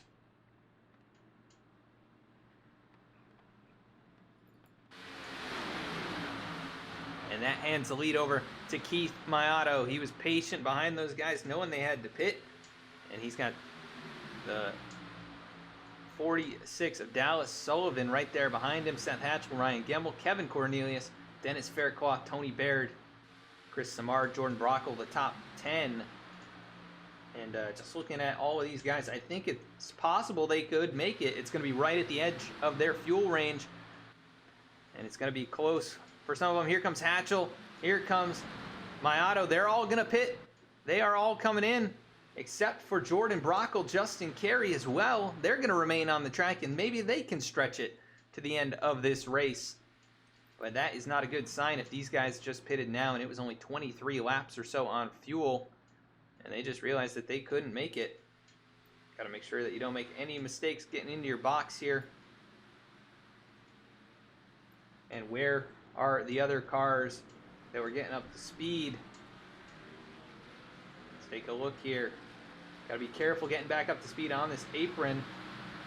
There goes Hutton, a handful of other cars as well. I'm going to look for AJ Stravato as they're making their way through the tri-oval. Brett Sommers, Eric Gallion also up here with them. You can see some of the cars getting passed up, but I think it's going to be advantage those cars just pitting here as they're coming out of turn 2 down the backstretch. It is Maiato, Hatchell, Eric Barilli leading the way for that group, and 4 cars remaining to pit, led by Jordan Brockle, Justin Carey, Mark Emerson, and Nick Gardner. 25 laps on this fuel for Brockle. Can he steal the win by managing his fuel and hang on and steal the victory here? These guys, Jordan Brockle, Justin Carey, teammates for RIC Racing, and they have run this very well. If they can make it, they have a huge margin back to Mark Emerson. I mean, look at this. Mark is going into turn number 3. These guys are coming out of the tri-oval. It's almost half the track. If they can even run a couple seconds off pace every lap, which I think they're already doing, they're running 5 seconds a lap slower. 51 seconds to Mark Emerson's 46. He's being pushed by the 32 rather, is pushing Eric Hutton, and Nick Gardner also in here. And then a little ways back, you've got Keith Maiato and Seth Hatchell, those teammates, and then a big margin back to Kevin Cornelius, Ryan Gemmel, and the rest of the top 10. But this is right now the battle for the win. It'll be 4 laps to go. We'll see what kind of lap time they put in this time and see if it's going to be enough. You can see the margin on the left, though, shrinking lap after lap, even just moment by moment. They're losing time. I think these guys really just going to run it till it's out. Either way, they'll end up with the top 25, I think, with cars laps down. You see the 22 right there along with them. That's actually going to help if they can get TJ to get up in front of them. It is very possible that he could provide enough of a draft. And it will be 3 to go. It looks like that is going to be the plan. Brockle going to try and jump in behind the 22, get a little bit of a draft from them. But Brendel,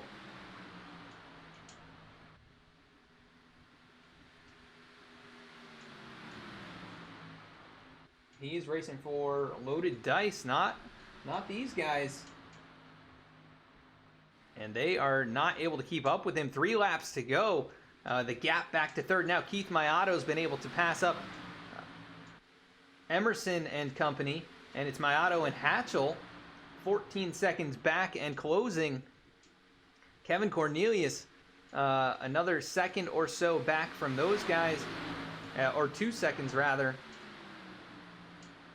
So it is very possible if those two run out at the front, this is the battle for the win.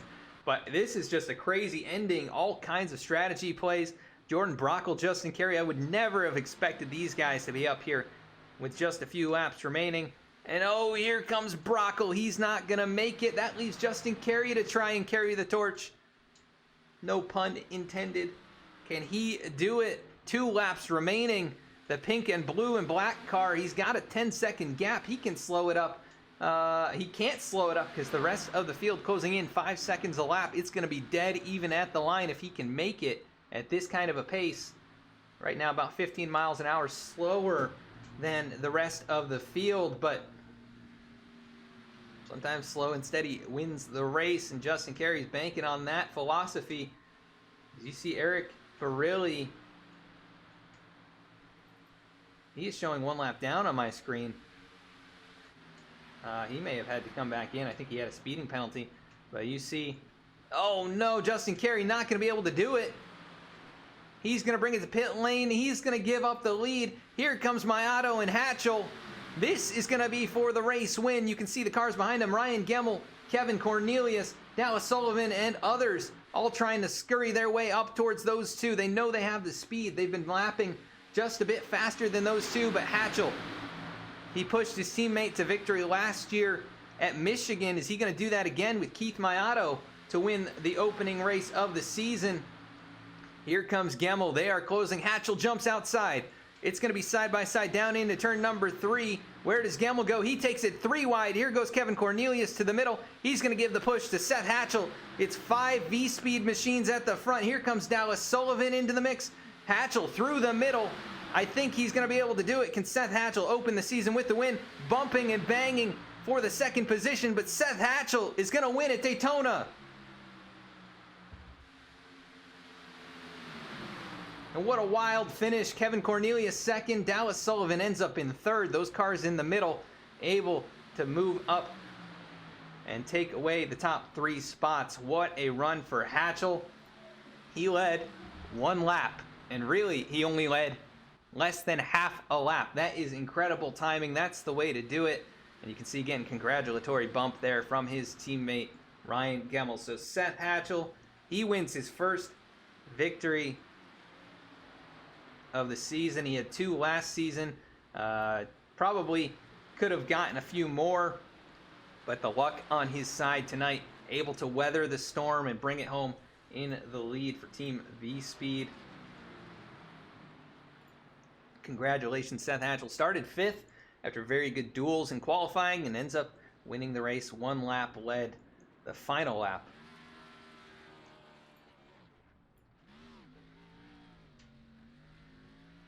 As he burns it down here in the grass on the front stretch.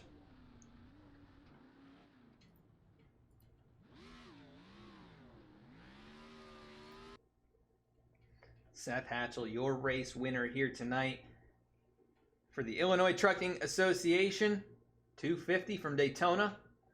What a crazy race. What a crazy finish. Could never have expected it to come down to drivers staying out and pitting on the last lap. We are going to go to a quick commercial break, and we'll be right back with the interviews for the top 3. V-Speed is proud to be partnered with Below the Double Yellow podcast, a podcast for NASCAR fans by NASCAR fans.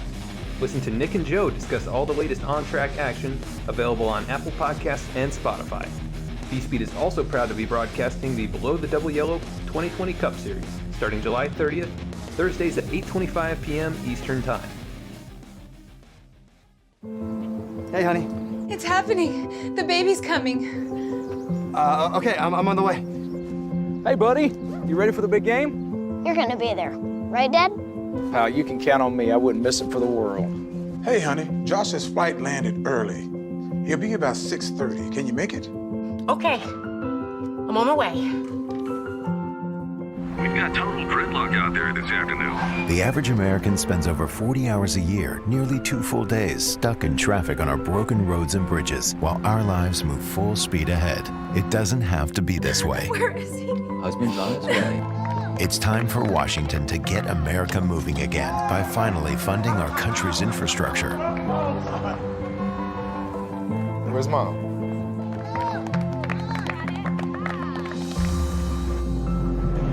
Tell Washington to fund America's infrastructure, because life won't wait.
And we are back at the racetrack now, going to be bringing up our race winner for race number 1. Seth Hatchell, this is Adam in the V-Speed booth. You got a copy? Yes, sir. Well, Seth, you knocked it out of the park here tonight. You win on the last lap of the race, making the move on the backstretch. You take home your first victory. Won't have to sweat making the playoffs like you might have had to last year. But what does it mean to win here at Daytona? It feels great. The way these cars are, especially with this package now, it's really hard to get stuff to work your way here. There's still a lot of skill involved, but you got to have a lot of things fall your way. And it was a pretty crazy race. Our first official race with stages, and then having people try and figure out fuel strategy. At one point, that last stage, I was thinking about staying out, and I don't know who it was there at the end. Ended up staying out, and I think on the white flag, they were like 6 seconds up, and we ended up passing them. So pretty crazy there, but yeah, I told Keith I'm sorry, but I had to make that move. I was hot, and I knew with this new side drafting model that once I got to his quarter panel, I'd slow him down a good bit. And when Ryan, ducked to the outside of me, Kevin was sort of forced to run with me. I knew I was in pretty good shape there, just as long as I didn't wreck come to the line. Yeah, and we saw that earlier in towards the end of stage one. We saw contact coming across the line for that stage victory. But ultimately, everybody was able to keep it pretty straight in that instance. But yeah, I mean, we saw you push Ryan Gemmell to the win at Michigan last year, and did the thought come into your mind like, oh, it's gonna be me pushing again, but somebody else getting the win, or really it was the goal there? I mean, obviously you did jump out the outside, but were you intent on maybe pushing Keith, or what was maybe going to be the plan with you two so far out in front? Yeah, if we got side by side, I think it was Ryan and Kevin coming behind us leading that group. If we got side by side, I was probably going to be content pushing Keith there. But coming off two there, I saw we still had a big enough gap. I was sort of surprised because they had a good bit of power coming, and I was running hot trying to dump the clutch real quick to try and cool it off just so we could, hold that gap a little bit longer. And so we came off of two, and I saw that we still had a decent sized gap, and I knew I had to go for it now because they were going to get there by the time we hit turn 3. So that was the thought process there. If we were, even halfway down the backstretch, or if we were already side by side, I definitely would have been content pushing Keith there. Yeah, and you guys were 3 wide down into turn number 3. You got a huge shove from Kevin Cornelius as well as Dallas Sullivan, and you guys all ended up on the podium. So that middle line winning out. How nervous were you in those last couple of corners and coming to the line that something could go haywire? Yeah, I was definitely nervous. That's time of the race where everybody's trying to pinch and whatnot, and you see a lot of wrecks happen at the end of the race there. I'm guessing nobody went with Ryan up there at the top because that could have been a big issue. I think he went up there, and then everybody bailed with me to the middle, and that helped me a lot. And so I was glad that Kevin gave me a really good push. I was glad I didn't lose it. It got me a little bit loose, but yeah, definitely happy to get the win here. Yes, sir. And Team V-Speed all ending up in the top 6. You have Kevin Cornelius for Team Red Speed in there as well. You had a lot of teammates and friends throughout the field tonight, obviously playing a big role in the success here. But you take home the victory, leading just about a half lap, the key moment of the race for sure. And we head to Las Vegas next week for race number 2. What are your thoughts on going out there? Yeah, that ought to be pretty cool. It's I think it's still using the 1.5 mile package, so it'll be a bit of a draft track, but these races are a bit longer this season than they were last season. So as long as we stay green, we should see a good bit of tire wear, and so we'll get a bit of a mix of the pack racing, and then as the race goes on, we'll see stuff, sort of single out and have to watch people saving their tires, so that'll be fun. Yes, sir. 170 laps next week. That should be a lot of fun to see who can maintain their stuff. But winner of week number 1, Seth Hatchell, the number 8 car. Congrats on the win here tonight, Seth. Anybody want to give a shout out to before we let you go celebrate? Yeah, I got to thank you, Adam, for doing a great job with the broadcast. Got to thank my team, V-Speed. I got a list of sponsors, so I won't forget them this time. American Trucking Association, Illinois Trucking Association, Below the Double Yellow Podcast, Boston Web Market, Simulators Anonymous, Lazy Days Racing, Chuck Hill Trucking, and again, V-Speed. Got to thank all the admins here doing a good job. I know it's not easy with the stages now and everything, and then everybody trying to pit for fuel and whatnot. It made stuff a little tough here tonight, and all the drivers for keeping it clean tonight. Yes, sir. Definitely a fun and exciting race, and congrats on the win here and locking yourself into the playoffs. So go celebrate, and we'll catch you next week. Sounds good. Thank you. All right, that is Seth Hatchell, winner of tonight's race. Let's go to second place, Kevin Cornelius, the number 17 for Team Red Speed, a new team this season. Kevin making his debut. Kevin Cornelius, this is Adam in the V-Speed booth. You got a copy? Yeah, 10-4, Adam. Got you loud and clear. Well, Kevin, making the debut for Team Red Speed here in the Below the Double Yellow Cup Series. You had a fantastic run, it looks like, coming from 33rd. You had your work cut out for you. How'd you end up there in second at the end? And that was, I wish I knew. I kind of closed my eyes and held my breath and hoped for the best there. But getting up through the field, that was all just teamwork. The guys really worked well together. It's good to have a bunch of group of guys like that to work with. Yeah, definitely big effort, it looks like, for the V-Speed drivers up here, and then yourself up here in the top 6. So almost a full sweep of the top 6, which is pretty wild, but you guys worked well together. There were some big incidents in this race, big wrecks, and you were able to pretty much navigate through those. What was your call coming from the back early on in this thing? You had to find your way up front. For the first bit there, I dropped back and worked with 44.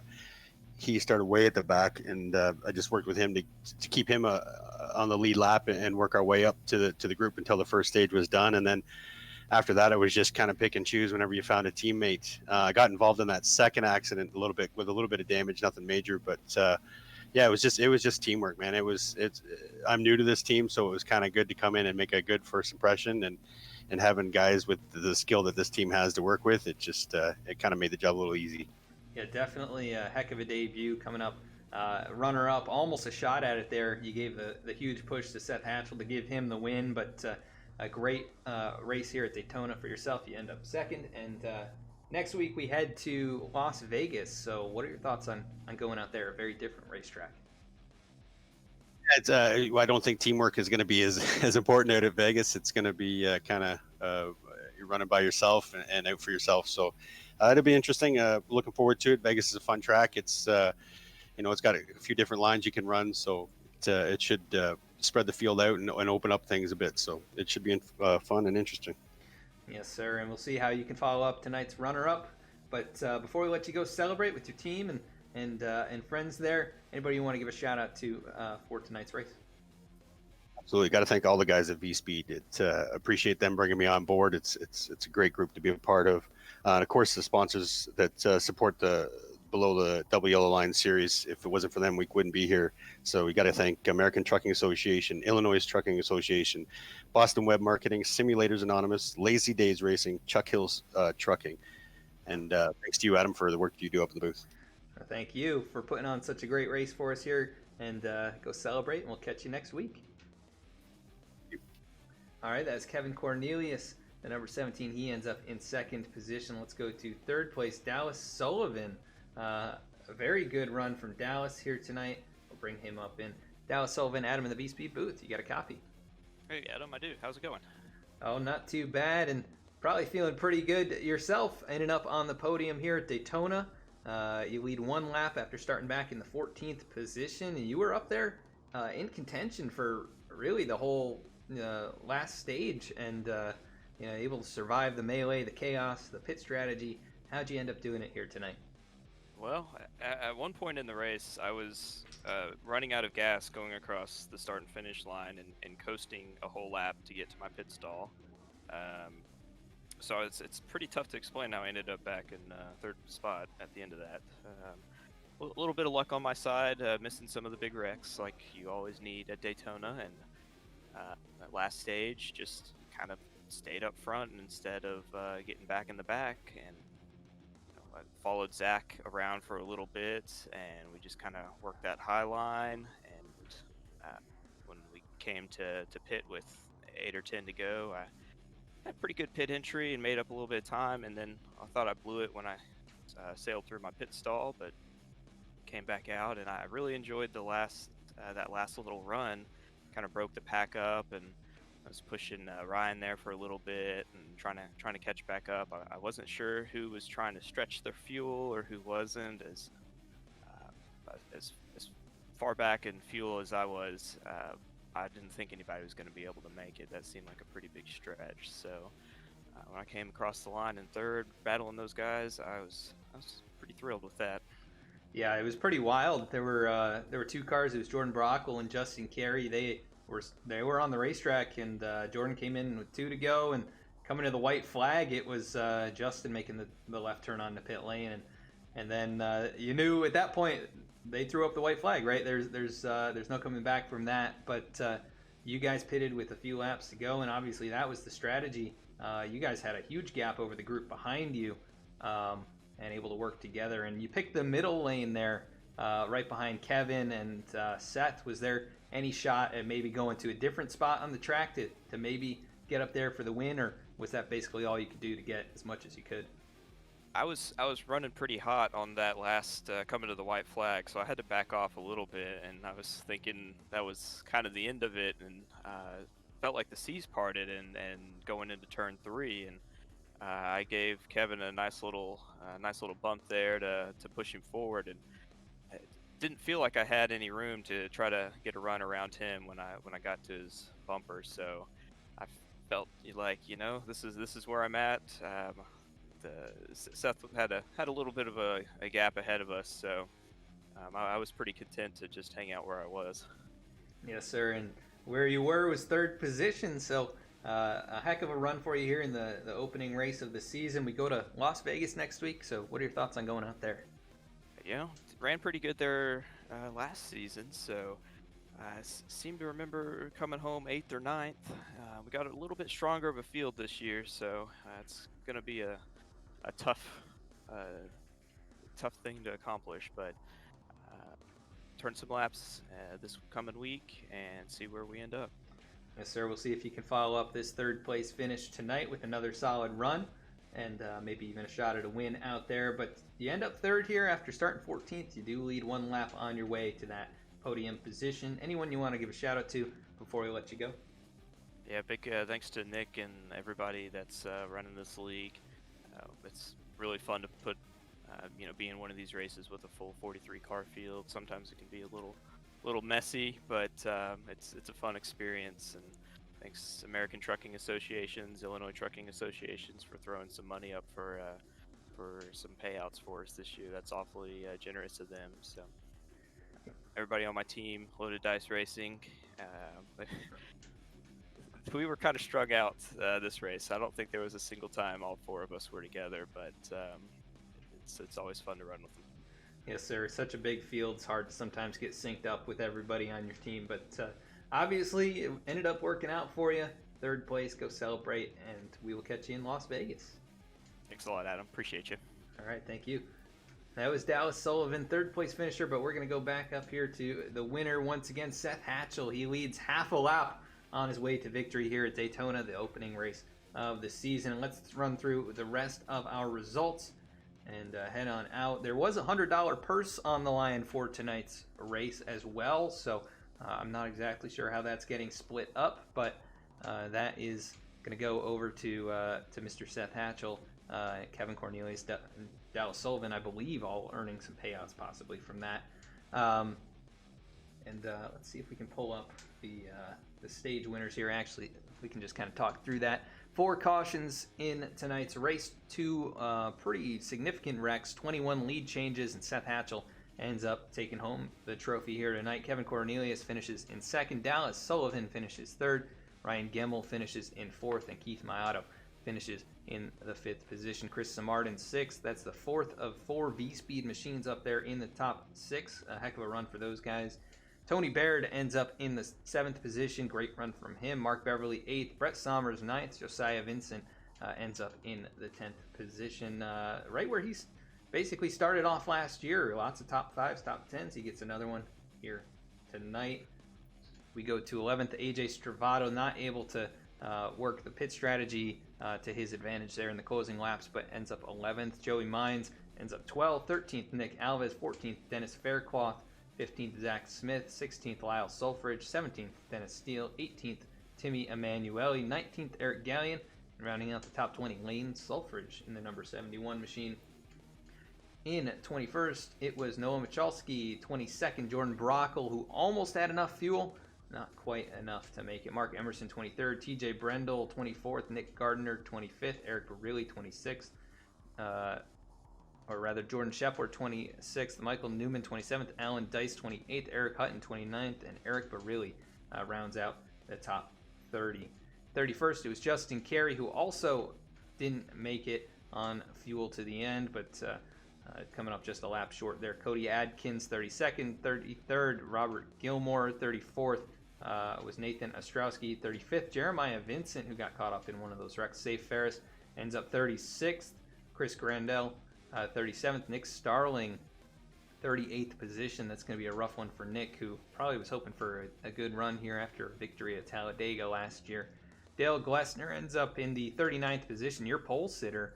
He led a few laps here, had a shot at stage 1, and ends up 39th. Brandon Vasquez, 40th. And rounding out the field here tonight, 41st, Dylan Teal, the number 78 machine. And your winners of the stages tonight, it was Ryan Gemmel, stage 1, Safe Ferris, stage 2. And that is how they ended out tonight. But want to thank everyone for tuning in here and sticking with us through a few technical difficulties to open the broadcast. Thank you all so much. If you haven't already, please consider following or subscribing.